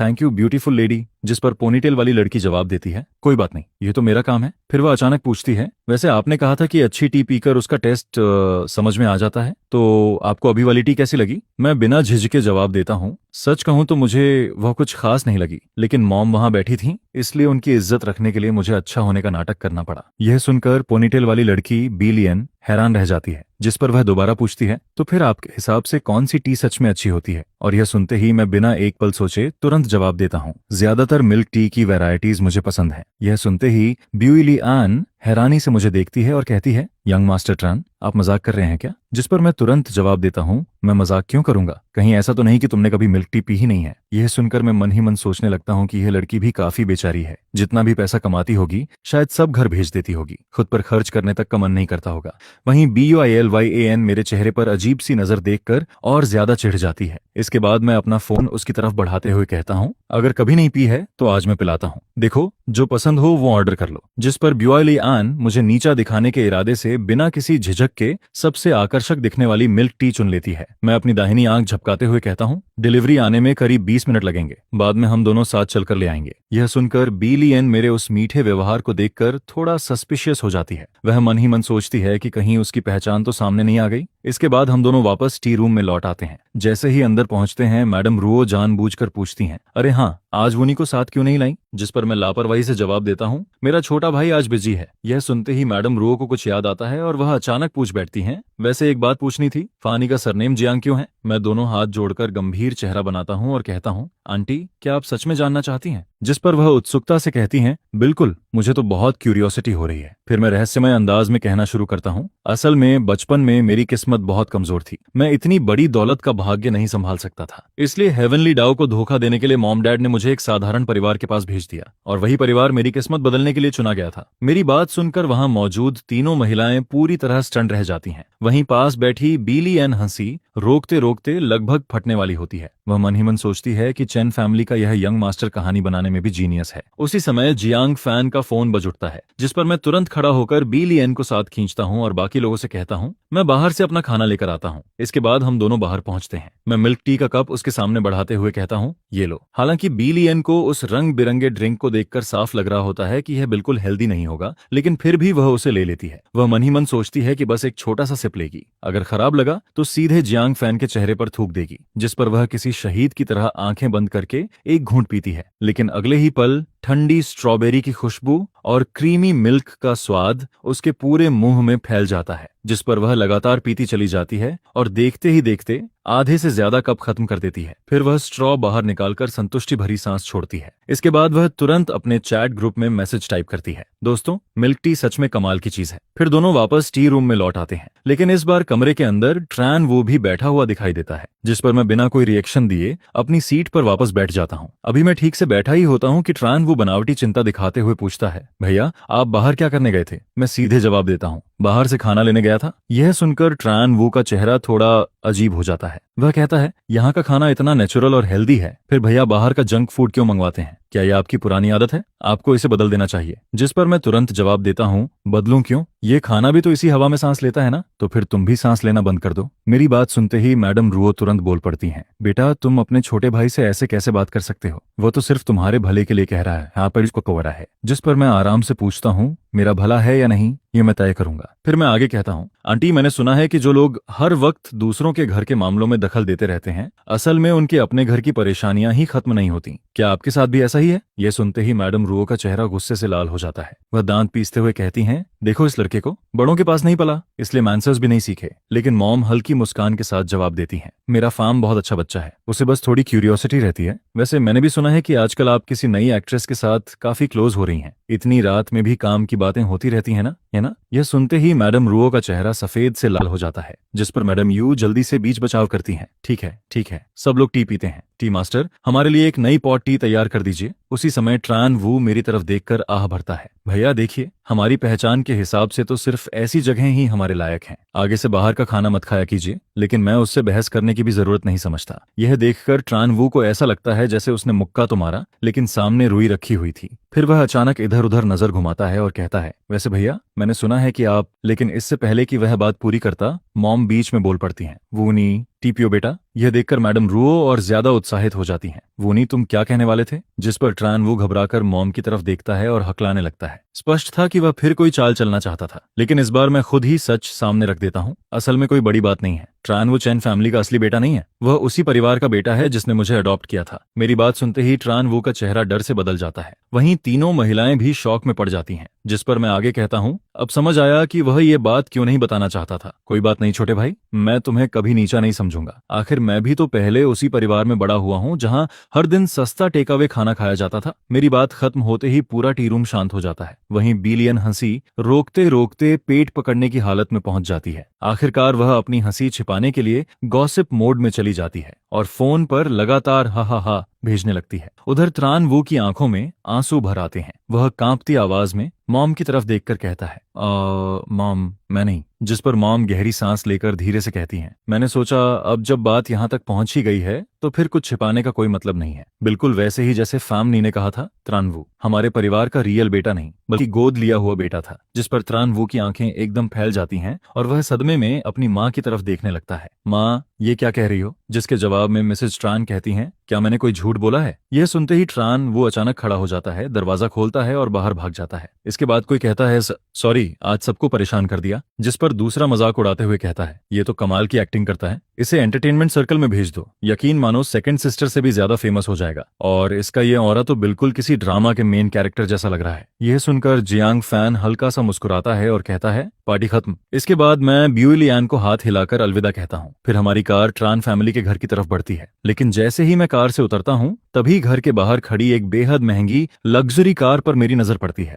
जिस पर माँ का चेहरा थोड़ा टेंशन में आ जाता है और वह मेरी तरफ एक नजर डालती हैं। इसके बाद जैसे ही हम विला के अंदर प्रवेश करते हैं तभी एक मेड आकर कहती है, मिसेज ट्रान, मिस लियो आ चुकी हैं और उनके साथ यंग मास्टर ट्रान वो भी आए हैं। यह सुनते ही मिसेज ट्रान का चेहरा काला पड़ जाता है। फिर वह मुझे साथ लेकर सीधे लिविंग रूम की तरफ बढ़ती हैं। तभी अंदर से लियो रुयान की आवाज सुनाई देती है, ब्रोदर आप परेशान मत होइए, मैं आपके लिए जरूर इंसाफ मांगूंगी। इसके बाद लियो रुयान मिसेज ट्रान को देखकर कहती है, मिस लियो आज अचानक यहाँ कैसे आना हुआ? जिस पर मिसेज ट्रान विनम्रता से कहती हैं, माफ कीजिए मैं अभी बाहर से लौटी हूँ इसलिए आपका ठीक से स्वागत नहीं कर पाई, उम्मीद है आप बुरा नहीं मानेंगी। जिसके जवाब में लियो रुयान कहती है, कोई बात नहीं, दरअसल मैंने सुना कि ट्रानवू को घर से निकाल दिया गया है, लेकिन मैं समझ नहीं पा रही कि आपने मेरे मंगेतर को घर से क्यों निकाल दिया। यह सुनकर मिसेस ट्रान कहती हैं, शायद मिस लियो को पूरी बात नहीं पता, हाल ही में हमें पता चला है कि ट्रानवू हमारा जैविक बेटा नहीं है और घर में उसकी उम्र की कई बेटियां भी हैं, ऐसे में उसका यहाँ रहना अब सही नहीं लगता। जैसे ही मिसेस ट्रान अपनी बात खत्म करती हैं, ट्रान वो अपनी मुट्ठियां कस लेता है और अगले ही पल उसकी आंखों से आंसू बहने लगते हैं। यह देखकर लियो रुयान नाराज होकर कहती है, ये तो बहुत ज्यादा गलत है। ट्रान वो बचपन से इसी घर में बड़ा हुआ है, मुझे पूरा भरोसा है कि आप सबने उसे अपने परिवार के सदस्य की तरह ही ट्रीट किया होगा। अब अचानक उसे बाहर निकाल देना क्या सिर्फ इसलिए है कि किसी और के लिए जगह बनाई जा सके? जिस पर मिसेस ट्रान शांत स्वर में कहती हैं, अगर ऐसा है भी तो क्या हुआ? यह सुनकर लियो रुयान सीधे मेरी तरफ देखती है और कहती है, मिस्टर ट्रान मैं पहले ही साफ कर देती हूँ, इस तरह का आदमी मेरी नजर में जरा भी जगह नहीं रखता। मैं उम्मीद करती हूँ कि आप लोग बिना मेरी मर्जी के शादी का पार्टनर नहीं बदलेंगे, क्योंकि मैं किसी खास इंसान के साथ शादी करने के लिए बिल्कुल तैयार नहीं हूँ। यह सुनते ही मैं उत्साहित होकर चिल्ला पड़ता हूँ, तो तुम्हारा मतलब है कि तुम मुझसे शादी करने से इनकार कर रही हो? जिस पर लियो रुयान तुरंत जवाब देती है, बिल्कुल। यह सुनकर मैं मन ही मन सोचता हूँ, वाह क्या कमाल की औरत है, इसने मुझे रिजेक्ट करने की हिम्मत कर ली। मैं सच में गुस्सा हो गया हूँ। इसके बाद मैं ट्रे से पानी का गिलास उठाता हूँ और सीधे लियो रुयान के पास पहुंच जाता हूँ। फिर मैं हाथ घुमाकर पूरा गिलास उसके ऊपर उड़ेल देता हूँ, जिससे वह सिर से पैर तक भीग जाती है और उसके तुरंत बाद मैं ट्रान वू के चेहरे पर एक जोरदार थप्पड़ भी जड़ देता हूँ। यह देखकर वहां मौजूद सभी लोग एकदम स्तब्ध रह जाते हैं। जिस पर मैं लियो रुयान के कान के पास झुककर धीरे से कहता हूँ, कितना बड़ा कोइंसिडेंस है, मुझे भी तुम्हारे जैसी लड़की बिल्कुल पसंद नहीं है। तुम सोचती हो कि तुम मुझसे शादी कर सकती हो? सपने देखना बंद करो, तुम तो सिर्फ उस ग्रीन टी बॉय के साथ ही अच्छी लगती हो। इसके बाद मैं नौकरों की तरफ देखकर कहता हूँ, मिस लियो के कपड़े गंदे हो गए हैं, इन्हें बाहर तक छोड़ाओ, वरना ये यहीं खड़ी रहीं तो पूरा लिविंग रूम गंदा हो जाएगा। इसलिए जल्दी से अपने ट्रू लव का हाथ पकड़ो और यहाँ से निकल जाओ। सब बड़े हो चुके हो, थोड़ा सेल्फ रिस्पेक्ट भी रखो, और हाँ, खुद जाकर अपने माता पिता से कहो कि मेरे साथ हुई ये एंगेजमेंट खत्म कर दें। इतना कहने के बाद मैं सीधे दूसरी मंजिल पर चला जाता हूँ और एक बार भी पीछे मुड़कर नहीं देखता। फिर जब मैं रात के खाने के लिए नीचे आता हूँ तब तक उन दोनों का कहीं कोई निशान नहीं होता। डाइनिंग टेबल पर बैठते ही पिताजी कहते हैं, शाओफैन आज तुमने हद से ज्यादा बदतमीजी कर दी। 2 दिन बाद मैं तुम्हें लियो फैमिली के घर लेकर जाऊंगा और माफी मंगवाऊंगा। जिस पर मैं आराम से पूछता हूँ, पिताजी क्या हमारी फैमिली सिर्फ लियो फैमिली की मदद से ही टिकी हुई है? मैं अभी अभी घर लौटा हूँ, इसलिए शायद मुझे पूरी सिचुएशन नहीं पता, लेकिन जहां तक मैं समझता हूँ हमारी फैमिली के पास प्रोडक्ट्स हैं और लियो फैमिली के पास बिजनेस चैनल्स हैं। दोनों फैमिलीज का को ऑपरेशन वैसे भी दोनों के लिए फायदेमंद है। तो अगर मैं लियो फैमिली में शादी कर भी लूं तो मुझे क्या मिलेगा? एक ऐसी पत्नी जो मुझसे प्यार तक नहीं करती और जो शायद मेरे छोटे भाई के साथ अफेयर भी कर सकती है। बेशक हमारे जैसे परिवारों में प्यार को ज्यादा महत्व नहीं दिया जाता, लेकिन अगर ऐसा ही है तो फिर ट्रान वू को ही एंगेजमेंट जारी रखने दीजिए। या फिर क्या आपको खुद यकीन नहीं कि उसके जरिए ट्रान फैमिली को कोई फायदा मिलेगा, और शायद लियू फैमिली को भी भरोसा नहीं कि ट्रान वू के साथ शादी करके ये पार्टनरशिप और मजबूत हो पाएगी। मेरी बातें सुनकर पिताजी साफ तौर पर हैरान रह जाते हैं, जिस पर मैं आगे कहता हूँ, क्यों ना हम इस मौके का इस्तेमाल करके लियू फैमिली को टेस्ट करें। अगर वे कोऑपरेशन जारी रखना चाहते हैं तो वे खुद हमारे पास आएंगे, और अगर उन्हें अभी भी इस पार्टनरशिप की जरूरत है तो वे इतनी आसानी से एंगेजमेंट खत्म नहीं करेंगे। लेकिन अगर वे एंगेजमेंट तोड़ देते हैं तो इसका मतलब होगा कि उनके अंदर कोऑपरेशन जारी रखने की इच्छा पहले से कम हो चुकी है। उस स्थिति में हम किसी दूसरे पार्टनर की तलाश कर सकते हैं। यह सुनकर पिताजी अपनी उंगलियां आपस में फंसाकर ठुड्डी के नीचे रखते हैं और कुछ देर सोचने लगते हैं। फिर आखिरकार वे मेरी बात से सहमत हो जाते हैं, जिस पर मैं मन ही मन उनका मजाक उड़ाता हूँ, क्योंकि सच कहूँ तो मुझे खुद नहीं पता था कि मैं अभी क्या क्या बोल गया था। फिर अगली सुबह नाश्ते के समय जैसे ही ट्रांजिंग मुझे देखती है, वह जल्दी से मेरे पास आ जाती है और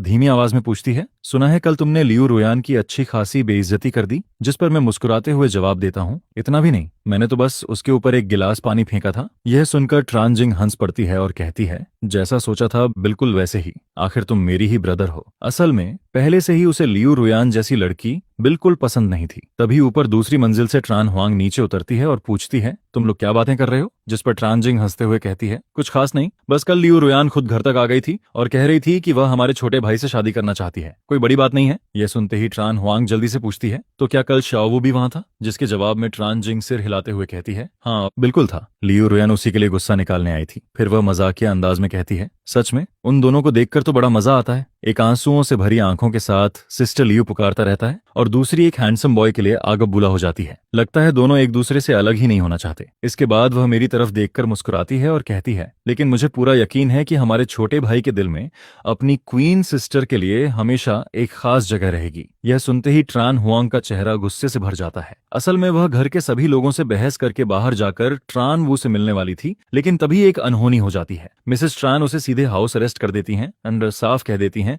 कि अगर उसने घर से बाहर कदम रखा तो उसके सारे पद और अधिकार छीन लिए जाएंगे। इसके बाद नाश्ता खत्म होने पर माँ मेरी तरफ देखकर कहती हैं, 3 दिन बाद फैमिली रिकॉग्निशन सेरेमनी रखी गई है। थोड़ी देर में डिजाइनर घर आएगा और तुम्हारे लिए फॉर्मल ड्रेस लेकर आएगा। तभी मेरा फोन बज उठता है। फोन उठाते ही दूसरी तरफ से सॉन्गजिए की हंसती हुई आवाज सुनाई देती है, हाँ हाँ हाँ श्याओ फैन, तू कहाँ गायब हो गया। मैं कैंटीन में तुझे ढूंढने गया था, लेकिन तू कहीं दिखाई ही नहीं दिया। इसके बाद वह अचानक अपनी आवाज धीमी करता है और फिर जोर से चिल्लाता है, सुन, मैं तुझे एक बात बताने वाला हूँ, लेकिन ज्यादा शौक मत हो जाना। तेरा ये भाई अब ऑफिशियली अमीर आदमी बन चुका है। जिस पर मैं हंसते हुए कहता हूँ, मुझे भरोसा नहीं होगा जब तक तू मुझे 50,000 युआन भेजकर अपनी ताकत साबित नहीं करता। अगले ही पल मेरा फोन नोटिफिकेशन से भर जाता है, जिस पर मैं हैरानी से देखता हूँ कि उसने सच में पैसे ट्रांसफर कर दिए थे। यह देखकर सॉन्गजे उत्साहित होकर कहता है, अब जल्दी बता, आखिर तू अचानक रिच गाय कैसे बन गया। इसके बाद मैं धीरे धीरे पिछले कुछ दिनों में मेरे साथ जो कुछ हुआ था वह सब उसे बताने लगता हूँ। मेरी बात सुनकर वह हैरान होकर कहता है, यार तेरी किस्मत भी कमाल है, ऊपर से वो फेक यंग मास्टर भी निकल आया। जिस पर मैं हंसकर कहता हूँ, इसलिए तो कह रहा हूँ कि मैं बस टेम्परेरी अमीर बना हूँ, कौन जाने कब यह सपना खत्म हो जाए। यह सुनकर सॉन्गजिए तुरंत बोल पड़ता है, ऐसा मत बोल, अगर मैं तेरी जगह होता तो उस फेक यंग मास्टर को उसी समय घर से बाहर फेंक देता। जिस पर मैं जवाब देता हूँ, उसे पहले ही घर से निकाला जा चुका है। यह सुनकर सॉन्गजे कुछ सेकंड के लिए चुप रह जाता है। फिर वह गहरी सांस लेकर कहता है, वो इतना कमजोर निकला,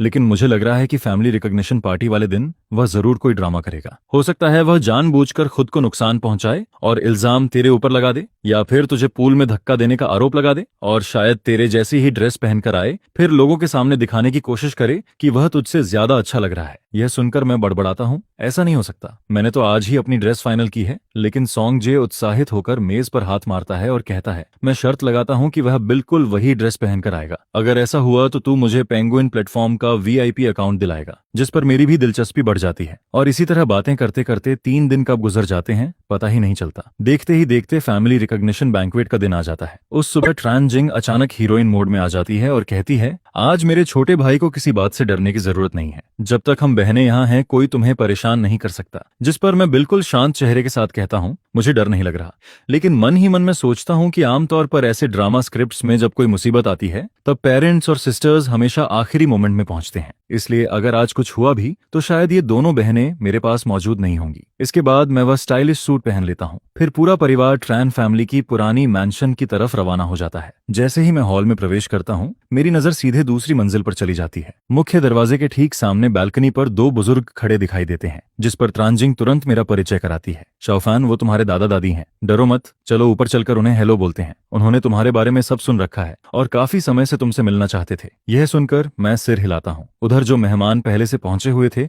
वे आज के मेन कैरेक्टर को देखकर लगातार मेरी तरफ देखने लगते हैं, लेकिन तभी अचानक मेन डोर दोबारा खुलता है, जिस पर वहां मौजूद सभी लोग रिफ्लेक्स में उस तरफ देखने लगते हैं और अगले ही पल सब देखते हैं कि ट्रान हुआंग ट्रान वू का हाथ पकड़े हुए बड़ी शान से अंदर प्रवेश कर रही है। यह देखकर मैं तुरंत अपना हाथ माथे पर रख लेता हूँ। धत्त तेरे की, इतना ओवर एक्टिंग करने की क्या जरूरत थी। उधर पिताजी का चेहरा भी तुरंत काला पड़ जाता है और ट्रान फैमिली के बाकी सदस्य भी साफ तौर पर नाराज दिखाई देते हैं, क्योंकि ट्रान वू ने बिल्कुल वैसी ही ड्रेस पहनी हुई थी जैसी मैंने पहनी थी। लेकिन मेरे लिए यह कोई बड़ी बात नहीं थी, इसलिए मैं बिना कुछ कहे आगे बढ़ता रहता हूँ। उधर ट्रान वू असल में मेरे गुस्सा होने का इंतजार कर रहा था, लेकिन जब उसने देखा कि मैंने बस एक नजर उस पर डाली और फिर मुंह फेर लिया तो उसका चेहरा बदल जाता है, जिस पर वह जल्दी जल्दी मेरे पीछे आता है और जोर से आवाज लगाता है, भैया। उसकी आवाज सुनते ही आसपास मौजूद सभी लोगों का ध्यान एक बार फिर हमारी तरफ आ जाता है, जिस पर मैं बेबस होकर एक लंबी सांस छोड़ता हूँ और उसकी तरफ मुड़ जाता हूँ। फिर शांत स्वर में कहता हूँ, हेलो अडॉप्टेड सन, मैं तुम्हारा भाई नहीं हूँ, हम दोनों के बीच खून का कोई रिश्ता नहीं है, इस घर का रियल बेटा मैं हूँ। यह सुनते ही ट्रान वू का चेहरा एकदम सफेद पड़ जाता है,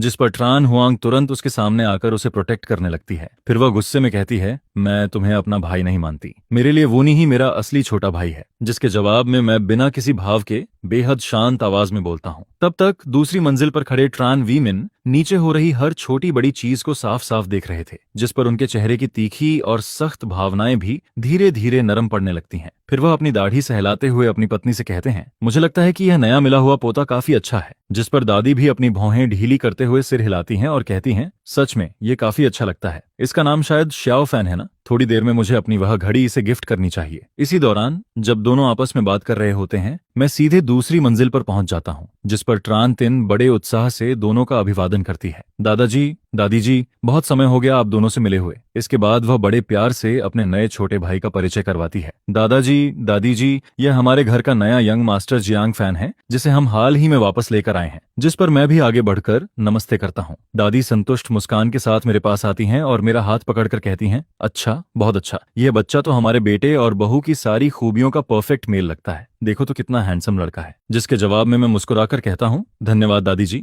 लेकिन आपकी पर्सनालिटी तो और भी कमाल की है। यह छिपाओ ड्रेस आप पर बेहद शानदार लग रही है। आपकी उम्र की बहुत सी महिलाएं या तो ऐसा ग्रेस नहीं दिखा पाती या फिर इतनी अच्छी फिगर मेंटेन नहीं कर पाती। दादी जी, आप अपनी फिटनेस आखिर कैसे बनाए रखती हैं? यह सुनकर दादी बेहद खुश हो जाती हैं। आखिर काफी समय से किसी परिवार वाले ने उनकी इतनी तारीफ नहीं की थी। जिस पर वह हंसते हुए कहती हैं, तुम्हारा मुंह कितना मीठा है। मैं तो कुछ खास नहीं करती, बस हल्का खाना खाती हूँ, जल्दी सोती हूँ, जल्दी उठती हूँ और अक्सर इस पुराने घर के आसपास टहलती रहती हूँ। जिस पर मैं समझदारी भरा भाव बनाते हुए कहता हूँ, तो मतलब सेल्फ डिसिप्लिन और रेगुलर एक्सरसाइज ही सबसे अच्छा ब्यूटी सीक्रेट है। यह देखकर दादाजी को थोड़ा बुरा लगने लगता है कि सारी तारीफें दादी बटोर रही हैं। जिस पर वह जानबूझकर कुछ बार खांसते हैं ताकि सबका ध्यान उनकी तरफ आए। मैं तुरंत उनकी तरफ देखकर कहता हूँ, वाह दादाजी, आपकी प्रेजेंस तो सच में बहुत दमदार है। आज की पूरी पार्टी में किसी का भी ऑरा आपसे ज्यादा पावरफुल नहीं लग रहा। सच कहूं तो मैं अभी तक आपसे बात करने की हिम्मत ही नहीं जुटा पाया था, लेकिन मैं आपका पोता हूं, तो क्या मुझे थोड़ी स्पेशल ट्रीटमेंट मिल सकती है? क्या आप मुझसे बात करना पसंद करेंगे? जिस पर दादाजी जल्दी से जवाब देते हैं, हाँ बिल्कुल। लेकिन तभी यह गर्मजोशी भरा माहौल अचानक एक आवाज से टूट जाता है। दादाजी, दादी जी, काफी समय हो गया आप दोनों से मिले हुए, हम आपके लिए कुछ गिफ्ट लेकर आए हैं। यह सुनते ही सभी लोग नाराज नजरों से ट्रान हुआंग और ट्रान वू की तरफ देखने लगते हैं। ट्रान वू सबकी ठंडी निगाहें सहते हुए जल्दी से हेल्थ टी और कैलीग्राफी मास्टर की कलेक्शन आगे बढ़ा देता है, जबकि ट्रान हुआंग दूसरों की परेशानी में मजा लेते हुए ताना मारती है, क्या बात है, तुम लोगों ने कोई गिफ्ट नहीं लाया? ये नया बेटा एटिकेट नहीं समझता तो ठीक है, लेकिन क्या तुम लोग भी सब कुछ भूल गए हो? यह देखकर ट्रान वू जल्दी से बोल पड़ता है, दीदी, बड़े भाई को ऐसे मत कहिए, वह अभी अभी घर वापस आए हैं, इसलिए शायद उन्हें इन चीजों की जानकारी नहीं है, और वैसे भी हम गिफ्ट लेकर तो आए ही हैं। जिस पर मैं भौं उठाकर तुरंत तंज कसता हूँ, आज मेरी फैमिली रिकॉग्निशन पार्टी है ना, अगर किसी को गिफ्ट देना था तो मुझे देना चाहिए था। तुम लोग दादाजी और दादी जी को गिफ्ट देकर आखिर क्या साबित करना चाहते हो? कहीं ऐसा नहीं कि तुम्हारे मन में कोई और ही इरादा हो? मेरी बात सुनकर माँ भी मेरा साथ देते हुए कहती हैं, श्याओ फैन बिल्कुल सही कह रहा है, बड़ी बेटी, अगली बार बिना सिचुएशन समझे इस तरह चीजें मत दिया करो, मैंने तुम्हें कभी ऐसा नहीं सिखाया। दादाजी को ट्रान हुआंग और ट्रान वू का यह ड्रामा देखने में कोई दिलचस्पी नहीं होती, जिस पर वह सीधे कहते हैं, बस बहुत हुआ, तुम दोनों यहाँ पत्थर की तरह खड़े मत रहो। पार्टी शुरू हो चुकी है और अब समय आ गया है कि सबको पता चले कि आज का असली मेन कैरेक्टर कौन है। इसके बाद दादाजी एक सर्वेंट से माइक्रोफोन लेते हैं और सभी मेहमानों की तरफ देखते हुए कहते हैं, महिलाओं और सज्जनों, आज यहाँ आने के लिए आप सभी का बहुत धन्यवाद। आज मैं सिर्फ एक बात सबको बताना चाहता हूँ, हमारे ट्रान फैमिली का असली पोता जियांग फैन आखिरकार घर वापस आ चुका है। यह घोषणा सुनते ही नीचे मौजूद सभी मेहमान हैरानी से एक दूसरे को देखने लगते हैं, जिसके बाद दादाजी माइक्रोफोन मुझे थमा देते हैं ताकि मैं भी कुछ शब्द कह सकूं। मैं आराम से माइक्रोफोन लेता हूं, हल्का सा गला साफ करता हूं और बोलना शुरू करता हूं। सभी को नमस्कार। आज रात इस फैमिली रियूनियन पार्टी में आने के लिए आप सभी का बहुत बहुत धन्यवाद। यहाँ आने और हमारा सम्मान बढ़ाने के लिए मैं आप सबका आभारी हूँ। उम्मीद करता हूँ कि आप सभी आज की शाम को खुलकर एंजॉय करेंगे और अच्छा समय बिताएंगे। मेरी बात खत्म होते ही तुरंत जोरदार तालियां गूंजने लगती हैं, जिस पर बैकग्राउंड में मधुर म्यूजिक भी बजना शुरू हो जाता है। पहले जो भीड़ शांत खड़ी थी, अब वह धीरे धीरे इधर उधर घूमकर बातचीत करने लगती है। कुछ लोग वाइन के गिलास उठाते हैं तो कुछ स्नैक्स और डेजर्ट्स का स्वाद लेने लगते हैं। लेकिन ट्रानवू की हालत इस समय किसी ऐसे जोकर जैसी हो जाती है जिसे कोई पूछ भी नहीं रहा होता। वह दूसरी मंजिल के एक कोने में अकेला खड़ा रह जाता है और समझ नहीं पाता कि अब उसे क्या करना चाहिए। जिस पर माँ की नजर उस पर पड़ती है और वह मन ही मन उससे पुराने हिसाब चुकाने की तैयारी करने लगती है। वूनी, ये क्या है? तुमने बिल्कुल अपने बड़े भाई जैसी ही पैंट क्यों पहन रखी है? जिस पर ट्रानवू मासूम और दुखी सा चेहरा बनाकर कहता है, माँ, मैंने तो बस अपनी पसंद की एक पैंट चुन ली थी। मुझे कैसे पता होता कि बड़े भाई भी यही वाली चुन लेंगे? अच्छा, ऐसा है? मुझे तो इस बात का बिल्कुल पता नहीं था। यह सुनते ही ट्रान हुआंग को महसूस होता है कि मामला बिगड़ रहा है, जिस पर वह तुरंत आगे बढ़कर उसका पक्ष लेने लगती है। माँ, असल में सब लोग वूनी के प्रति बहुत लापरवाह रहे हैं, इसलिए मैंने खास तौर पर हमारे फैमिली डिजाइनर को बुलाया था ताकि वह उसके लिए कपड़े तैयार कर सके। जिस पर माँ का चेहरा ठंडा पड़ जाता है और वह कहती हैं, लगता है तुमने मेरी बातों को कभी दिल से सुना ही नहीं। यह कहकर वह सीधे नीचे चली जाती हैं। मैं देखता हूँ कि इन लोगों को यहाँ कोई फायदा नहीं मिलने वाला है, इसलिए मैं भी उन्हें हवा की तरह इग्नोर कर देता हूँ और उनके पास से निकलकर आगे बढ़ जाता हूँ। लेकिन जैसे ही मैं सीढ़ियों से नीचे जाने वाला होता हूँ, अचानक मेरा बैलेंस बिगड़ जाता है, जिस पर मुझे तुरंत एहसास होता है कि किसी ने मौका देखकर मेरा पैर अड़ा दिया है। मैं अपने शरीर की गति के साथ आगे की तरफ गिरने लगता हूँ, लेकिन अगले ही पल मेरा हाथ मजबूती से सीढ़ियों की रेलिंग्स को पकड़ लेता है। फिर मैं अपनी बाहों में ताकत लगाकर खुद को संभाल लेता हूँ और सीधा रेलिंग के ऊपर बैठ जाता हूँ। इसके बाद मैं उसी रेलिंग्स का सहारा लेकर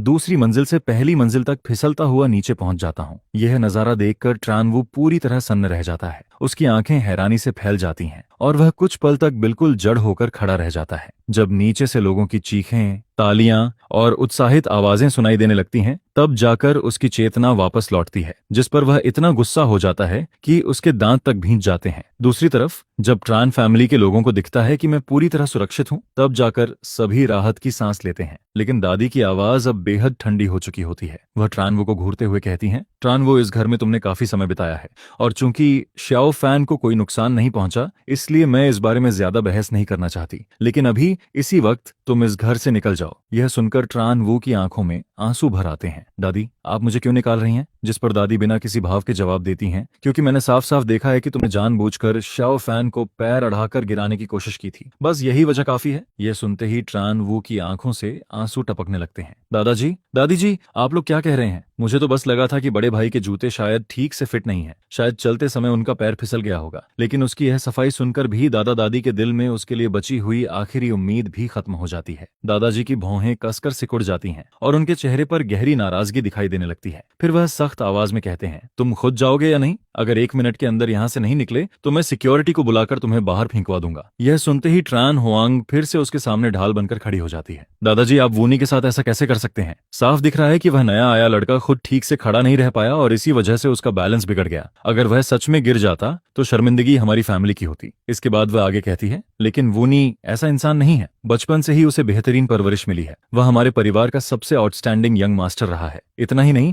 वह हमेशा बड़ों का सम्मान करता है और आज भी आपके लिए गिफ्ट लेकर आया है। आप उसे इतनी बेरहमी से घर से नहीं निकाल सकते। लेकिन इस बार दादाजी उनकी कोई बात सुनने के मूड में नहीं होते, जिस पर वह सीधे अपने पीछे खड़े लोगों की तरफ हाथ हिलाते हैं। इन दोनों को अलग अलग करके तुरंत गेस्ट रूम में ले जाओ। फिर वह सख्त आवाज में आगे कहते हैं, जब तक यह पार्टी खत्म नहीं होती, इन्हें वहां से बाहर नहीं निकलने देना, एक कदम भी नहीं। जिस पर कई सुरक्षाकर्मी तुरंत आगे बढ़ते हैं और दोनों को अलग अलग पकड़कर वहां से ले जाने लगते हैं। और इसी के साथ यह पूरा मामला फिलहाल यहीं खत्म हो जाता है।